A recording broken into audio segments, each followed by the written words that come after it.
Shalom, saudaraku yang dikasihi Tuhan Yesus Kristus. Sukacita saya akan memberitakan satu cara untuk memulai karya besar dalam hidup saudara. Kalau saudara ingin berhasil di dalam melayani Tuhan, berhasil di dalam bisnis, berhasil di dalam profesi apa saja, maka hal ini perlu saudara ketahui, bahwa memulai karya besar dalam pelayanan, dalam pekerjaan, ataupun profesi, ataupun bisnis tidak perlu modal finansial yang besar. Itu tidak penting. Yang terpenting itu adalah penyertaan Tuhan.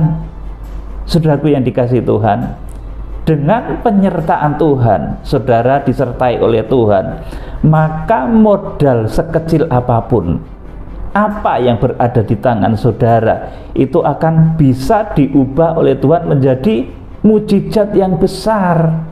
Jadi sekali lagi, untuk saudara itu sukses, saudara itu berhasil memperoleh kemenangan di dalam pelayanan, di dalam bisnis, di dalam pekerjaan apa saja, yang terpenting itu penyertaan Tuhan.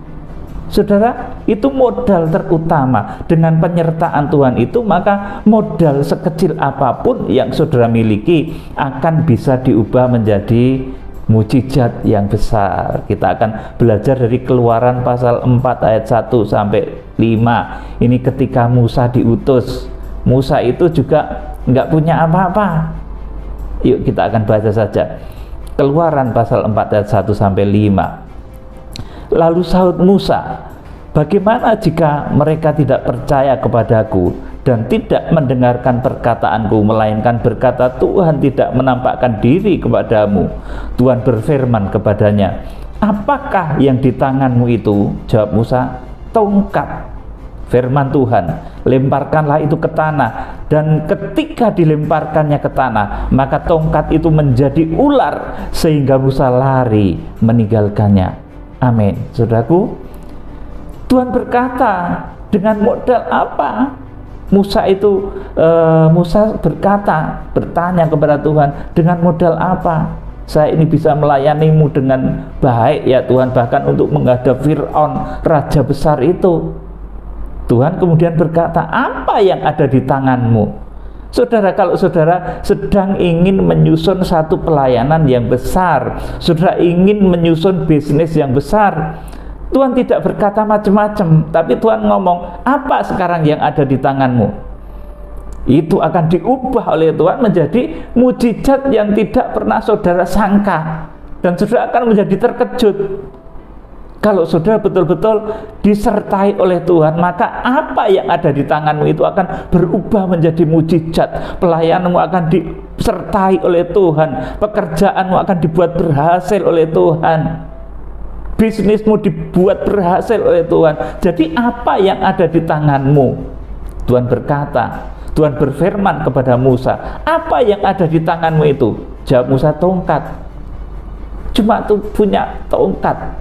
Saya punya tongkat Tuhan, nggak punya apa-apa, nggak punya emas, nggak punya permata, nggak punya modal apa-apa, tapi cuma tongkat. Tuhan berfirman, dengan tongkat itu pun lemparkanlah itu. Artinya usahakan itu. Dengan apa yang saudara miliki, usahakanlah itu. Maka kalau saudara disertai oleh Tuhan, maka dari apa yang ada itu akan menjadi mukjizat besar. Saudara akan disertai oleh Tuhan dalam pelayananmu, dalam pekerjaanmu, dalam bisnismu. Saudara, kita akan lanjut Keluaran pasal 4 ayat yang keempat. Tetapi firman Tuhan kepada Musa, ulurkanlah tanganmu dan peganglah ekornya. Musa mengulurkan tangannya, ditangkapnya ular itu, lalu menjadi tongkat di tangannya, supaya mereka percaya bahwa Tuhan Allah nenek moyang mereka, Allah Abraham, Allah Ishak dan Allah Yakub telah menampakkan diri kepadamu. Jadi saudara, saya ulangi lagi, kalau saudara sedang ingin menyusun bisnis, saudara pelayanan, saudaraku, saudara nggak usah bertanya modal yang besar, modal yang seperti apa, modal uang yang sekian juta, sekian miliar. Saudara, tidak seperti itu. Tuhan bisa menjadikan apa yang ada di tanganmu itu menjadi mukjizat besar yang membuatmu sendiri terkejut. terkejut. Seperti Musa itu, tongkat kayu di tangannya itu bisa menjadi ular, membuat dia terkejut. Saudaraku, apa yang ada di tanganmu? Kalau saudara kelola dengan benar dan saudara disertai oleh Tuhan, maka itu akan berubah menjadi mujizat yang besar. Saudara, ini kesaksian di dalam pelayanan saya, saudaraku. Ketika saya mendapat panggilan pelayanan dari Tuhan, saya itu sempat berkaca kepada diri saya sendiri. Ketika saya mendapat panggilan khusus dari Tuhan untuk memberitakan kitab Wahyu, ini saya merasa tidak pandai bicara. Bicara saya itu kadang gagap. Kalau saudara sering menangkap perkataan saya dalam pembicaraan, dalam pembukaan rahasia firman, kadang saya itu gagap. Intonasi suara saya itu juga nggak merdu. Saya itu minder. Mendengar khotbahnya, misalkan hamba Tuhan yang sudah senior, Pak Gilbert itu suaranya menggelegar, nggak pernah kesandung lidahnya itu seolah-olah. Pak Philip Mantova suaranya betul-betul enak, merdu banget. Saya tuh minder seperti itu waktu itu. Tapi apa kata Tuhan? Siapa yang menciptakan lidah? Aku akan menyertaimu, memberitakan pemberitaan kitab Wahyu ini, saudaraku. Jadi saya sempat minder, saya sempat mendengar suara para hamba Tuhan itu merdu-merdu, suaranya Pak Gilbert, suaranya Pak Philip Mantova itu indah-indah. Tapi Tuhan berjanji, sekalipun suaramu itu cempreng, saya mengakui suara saya itu cempreng, nggak enak, kadang berat lidah, kadang gagap, kadang kesleo. Tapi karena pengutusan Tuhan, saya tetap beritakan kitab Wahyu, dan penyertaan Tuhan luar biasa. Bukan dalam hal berkat jasmani saja, saudaraku, tetapi dalam kekuatan kuasa yang menyertai. Saudaraku, lintas pulau, lintas benua, saudaraku, merasakan jamahan lawatan imam besar yang menyertai kegerakan kitab Wahyu ini. Saudaraku yang dikasih Tuhan, jadi ayo kita akan baca ini ayatnya, saudaraku. Keluaran pasal 4 ayat 10-12. Ketika Musa diutus juga gitu. Musa itu nggak pinter ngomong juga, saudaraku. Keluaran 4 ayat 10-12.